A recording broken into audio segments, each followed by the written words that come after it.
I grew up confused about my culture and identity and felt out of place most of the time until I found comedy, which forced me to be honest with myself and I realized mostly I'm just an expat brat. Welcome to my show. I'm Salman Qureshi. Hey, hope you guys are doing well. It's back to Dubai for me right now and welcome back to the heat wave. It's so hot here. Why is this place inhabited? Why? I know we have ACs. I know there's gas and petrol and whatnot, but is this really conducive to human beings to live out here in this kind of environment? And funny enough, I just come back from Dallas, and that's not exactly one of the coolest places, but the place, it was funny. I always imagined, it was my first time in Texas, and I've always heard it's a desert, and the cowboy movies and stuff. I just thought I'd see desert, you know, a few cactus trees here and there. Which is another funny thing. Dubai doesn't have cactus trees out in the wild, at least not that I've ever seen. And I wonder why. Who has knowledge about this, right? So, how come there are no cactus trees in the desert out here? Is that like a specific, you got to be in the West near a cowboy town to have cactus in your tree in your desert?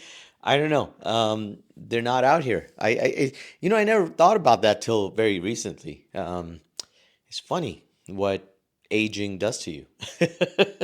You have you have time to think about these things. Anyway, so I thought like that was my picture. That would be just hot desert. Instead, Dallas, I don't know about the other cities, but Dallas is like green, man. It's like packed with trees, and thank God for that. Because the night I landed there, there was like this huge storm, never seen before storm, kind of the wildest storm they've ever had. Lucky me.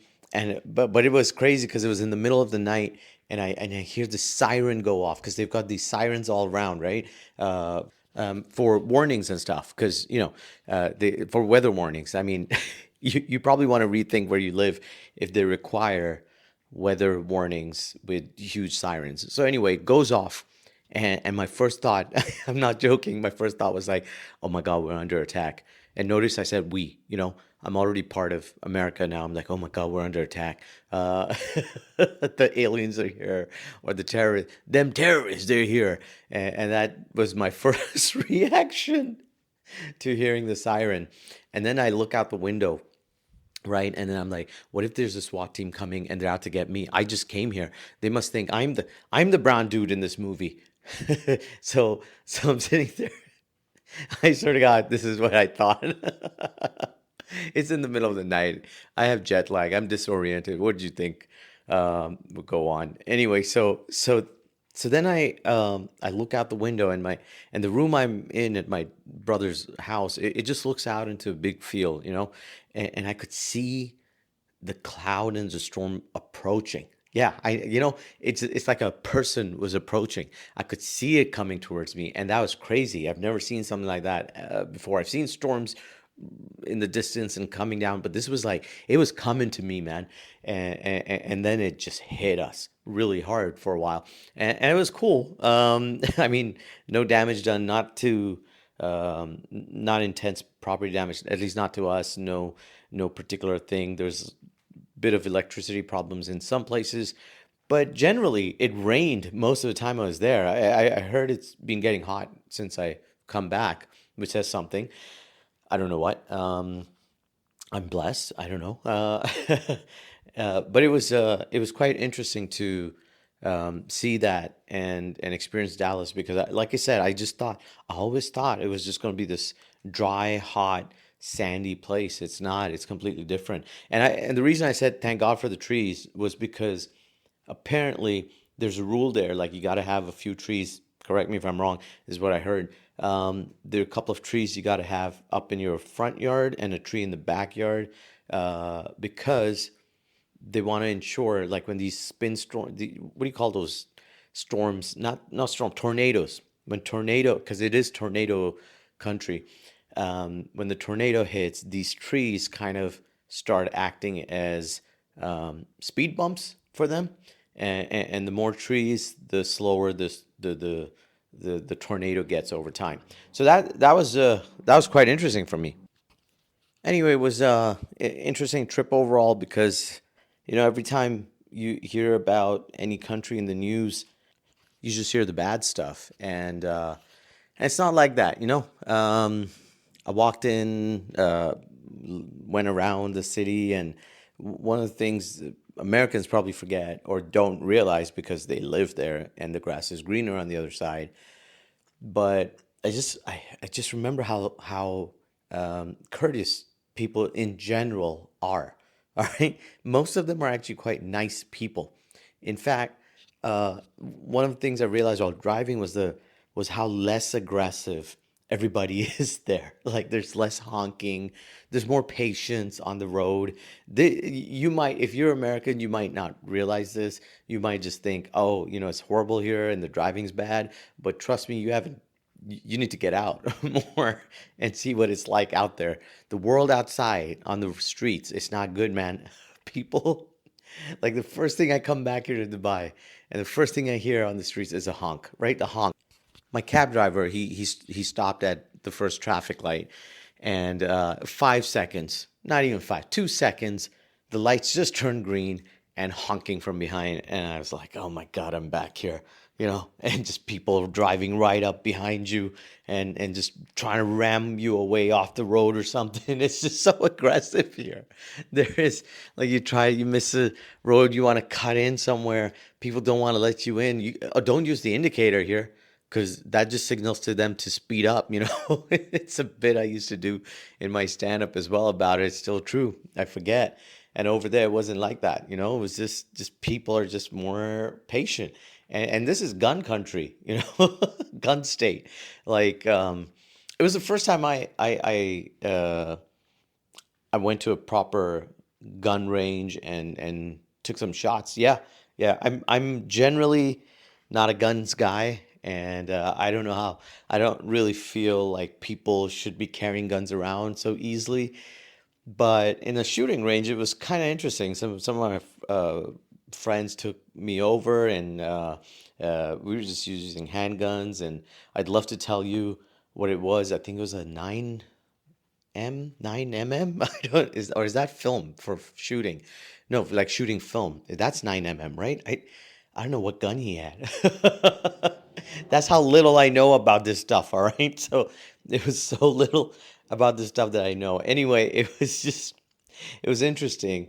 It's a very powerful thing. It's kind of scary the first time you hold it, but the once I took a few shots, it was like, yeah, this is cool. I wanted to see if I could get better at this. I wasn't. I was horrible. So, if you do ever see me wielding a gun gone crazy, don't worry, just stand still. Because I'll probably miss you. That's how bad I was. I was like, this shouldn't be this hard. I'm pointing it. I've got my hand steady. I shoot it. It should hit the place where I'm looking at, right? That's how they explain it to you. Except it didn't. My first shoot didn't even hit the target. Which is also weird because when you go into one of these gun ranges, they give you these targets to shoot at. You can choose your own paper with different pictures. We picked one with a zombie and regular one and whatnot. And then this one showed up that looked like an Arab dude, an Arab terrorist. And I was like, this is so stereotypical. This is so wrong. This is so racist. And I was like, cool, we'll take one of these.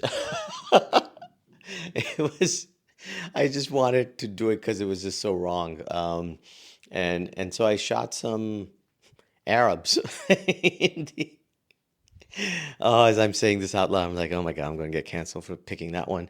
But it just hit me how I should have said something. I don't know. I partook in this awfulness. The point was about shooting guns. I learned to load it. I learned like you hold it in your hand. Um, it's crazy. It's crazy how prevalent guns are there and how I've always been kept away from them growing up where I did. Like, just never held or saw one. Got my mom to hold one by accident. Like we were over at a friend's place who was showing me how it's dismantled and how to be safe with it. And my mom was with us, and I put it in her hand. I should have taken a picture of that and just gone, this is what she's up to nowadays, guys. She's all American now. But that's Dallas for you, just crazy America. And I enjoyed it there. I'm just glad it's not here. It's the country's so interesting on so many levels. Like, I had the immigration officer pull me over because he thought there was something, wanted to ask you for questioning. There's some stamp missing from my passport, and it kind of baffled me for a second. I was like, oh, no one stamps anymore. So that was the reason. They were very polite. Dallas airport immigration was also very polite compared to the guys at some other airports I've landed in. Um, but it was, overall, it was just kind of just chilled out over there. And I have to tell you something. Every time I've been in the U.S., this is the second time now. It's not like I've been there 10 times or something during the NBA finals. If I'm in the US when the NBA finals, this has happened twice now. The Celtics won. All right? Just putting this out there. The Celtics won the championship. Back in 2008, I happened to be there when the finals were going on, and this time around 16 years later. And I don't want to take all the credit for it, because I guess the players on the court deserve some of it. But if you're a Celtics fan and you believe you're one of those sports guys who believe in luck and lucky charms and all that kind of stuff, I don't know. I think next time Celtics are in the finals, just remember and maybe bring me over. Send me a ticket. Might be in the country. Who knows? Who knows? Third time, 3 times in a row, we'll know if it's true or not. So just putting this out there for particular Celtics fans. It's a win-win situation for everybody. I get a free ticket, and your city, your team wins a championship. I mean, God, some teams pay millions of dollars to have that happen. So you're welcome. All right. Oh my God. I do want to fly business class though. Long haul flights without business class are punishments. There, I've said it. Economy is not economy. Economy is now treated like you're I don't even know what word to describe. It's like prisoners. All right, you're treated like prisoners. You're taken, and it's a prison you pay for those many hours. It's not a cheap service. All right, I just looked up some of the airlines flying from here to Dallas and return flights, and they're easily about almost $2,000. Right, that's not a small amount of money to pay for a service. It's not. It's a lot of money, and yet the treatment of how you're sardined in, and the lines, the queues you have to wait in, and then having to endure having to see business class being treated better than you, or first class being treated. You don't even see the first class people. I don't even, you don't even see them. Business class, you still walk through and you go, hey, this could be you. Maybe. But first class, you're like exclusive beyond like approach, and then all of that it just makes you feel bad. You're just going on a holiday, you're going on a trip, and you feel like you're happy, but then you go through all of this, and by the end, you're just like, oh my God, get me out of this airport, get me to the hotel so I can rest for 2 days, and you get no rest, nothing. The food's thrown at you. The cabin crew talk to you differently. It's all just so different that it just feels wrong for that amount of money. If I went anywhere else, I would be treated like a king, like any other service. I mean, you know, even a hotel would charge me for 24 hours would be far less than $2,000. You can book a luxury hotel in that, and these airlines treat you like crap. Like everything they're doing for you is a favor. Like luggage is a problem. Your check-in is a problem. Everything about it is a problem. Just just made to feel like chickens in a coop. That's all it is. And anyway, I'm back here, man, and it's hot. And I shouldn't complain about that anymore because I feel like the world's like all I hear in the news these days is about how hot it's going to be. everywhere. How there's heat domes. I don't even know what that is. I didn't understand it. I tried understanding it. I couldn't. But apparently they're everywhere, and they're going to trap more heat in the places they are. So you're going to find record heat breaking summers. And I'm like, great, wonderful. You know what? I've always hated summer, and on top of that, this is what we do. Thank you for not recycling. And no, actually, you know what? It's not individuals. It's these corporates who allow this to happen. Governments and corporates. I blame you. Thank you for giving us a hot summer. All right, thank you. It's ridiculous, that we have to go through this. It's just anyway. Apparently, everywhere is just going to be hot now.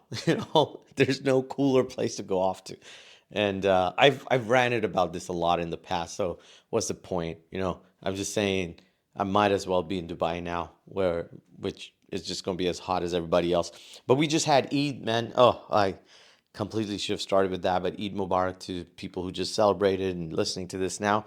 Um, it's the one with the meat. Hey, eat Mubarak, as I like to call it. um, that's crazy. I just said that out loud, and I'm like, I just did this weird dad joke to myself and did a chuckle that it just says something about where I am mentally right now. But Eid Mubarak, man, it's a good time. It's the one with the meat, and I'm just gonna be a little controversial for a second. I just feel like this whole thing, and this is not true for Muslims everywhere, but particularly in the subcontinent, particularly in Pakistan. There's this whole big thing about your sacrificial goats and sheep and cows, and it's almost become it has become a thing of showing off. It makes you kind of sick. And I think we just have this weird problem where we think just because some people, no, I'm not a vegan at all, right? Look, the last thing I've tried in the past, morally, I have an issue with us eating animals, but man, I love cows. All right. Unfortunately, I show love in a funny way. I milk them. I barbecue them. I'm sorry, cows. This isn't even funny to some people, but it is in my head somewhat. It's horrible. But I'm addicted to it. I can't live without a good burger from time to time. But my point is, I'm a meat eater, all right? But even as a meat eater, I just feel like you don't have to flaunt it. You don't have to put this stuff up on social media.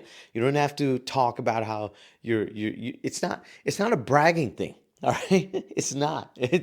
You do it out of religion and culture and respect and everything, but you don't have to turn it into this monstrous uh, weird occasion. All right, it's there's a whole story behind it. Uh, I don't know, man. You know what I mean? I don't know. I just maybe just keep it off online. All right, it's an animal. It's a living thing. Show it some respect. All right. Instead of turning this whole thing into a spectacle, it just says something weird about where we are as human beings. Um, so I hope at some point we'll stop doing that. I don't see it happening though. People just so desensitized. Why do you want to desensitize people to this? Some people go, "Yeah, I take my kid with me, and and they should see it and become a man, whatever." And I'm like, no, man, I've lived my life completely fine without ever having to take the knife myself.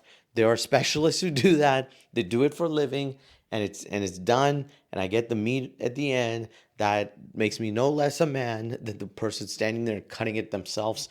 It's an outsourced job now, just like everything else. You don't have to be a man about it by doing it yourself. They're just let them do it, all right? And keep kids away from this. You do not have to make them desensitized about this stuff, man. It's got nothing to do with religion. It's got nothing to do with manliness or whatever the hell, whatever reason you've got up there. Uh, keep kids away from any kind of violence, as long as possible. Uh, it's just, I don't know. Oh my Lord, man, it's crazy. Let me end on a lighter note. I was walked into a gig, and someone walked over to me and told me how they had done a workshop with me a while ago with my improv stuff, and they mentioned how that changed their life. And it's happened to me a couple of times before, and it's usually around the idea that, help them work through just being more confident in taking chances, saying yes more, um, getting rid of the label they put on themselves. And it felt nice. It felt nice. But the feeling I really had, whenever someone tells me that, the feeling I always get is relief. You would think it would be pride, it would be happiness, it would, I don't know, any of those things, but usually it's relief. And it's because I kind of always feel as a human being, I have no idea if this is 100% correct. When you're teaching people and you're, you know, I don't know, like sharing some kind of idea about how to be, it's to some extent it'll always be subjective. It's so hard to to make it absolute truth, because also it might not be the right thing to do every single time, right? So human behavior is just so hard. And every time I talk to people, I'm like, I don't know, I hope this is the right way to be. What if I teach something to someone? What if I'm convinced that this is how one should act? And then it turns out that no, it was destructive for them or for me or in general for people. It's not the way to be. Kind of how like smoking wasn't considered bad at some point. No one was telling you off for smoking, I guess. But then everyone went, that's horrible for you. That's how I feel about teaching anything, and I just felt relief that their lives became better because of the work they did with me. And it's just like, whoo, that was a close one. Oh man, teaching comes with some funny stuff. Should have stuck to teaching math. I never thought math. Don't know why I said that. All right, I'm gonna end this episode with just a sad little note. I said happy, but screw it. A few words for Pakistani cricket fans who still support the game. I don't mean to be negative, but it's time to let go. The game's moved on. The money's invested. The country has bigger problems. You shouldn't be upset about cricket anymore. Just get on with it and get moving. There's a lot more in life to deal with. I see people getting so upset about cricket and these matches and stuff, and I just go, it's not worth it, man. I'm older, and I just feel like I wish I hadn't spent so much time on that. My blood pressure would probably be better and whatnot. It's a weird thing though, isn't it? You see these fans. It took me a long time to like everything turns into like a little cult in your head, isn't it? Like the whole team, your defense of it. Take any sport, anything, and you kind of just go, listen, I just I gotta desensitize myself from this. Like I gotta stop telling myself, because the first few times you get angry and you go, fine, never want to see these guys again, blah blah blah, and then you end up watching the next match, or you just kind of follow the score online, and it takes a while before you really pull yourself out of it, and you go, okay, I'm actually completely done with this.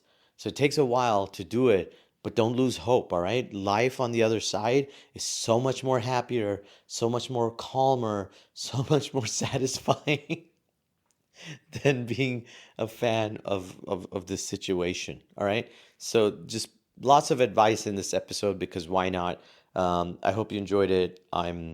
I'm going to cut off here, and I'll see you on the next episode. Thank you guys for listening. Thanks for joining us on another adventure with the Expat Brat, proudly brought to you by Capper Productions. If you enjoyed the show, please help us keep the mic running by clicking the link in the description and dropping as little as $3 to support us. Don't forget to hit that subscribe button so you never miss out on our latest episodes.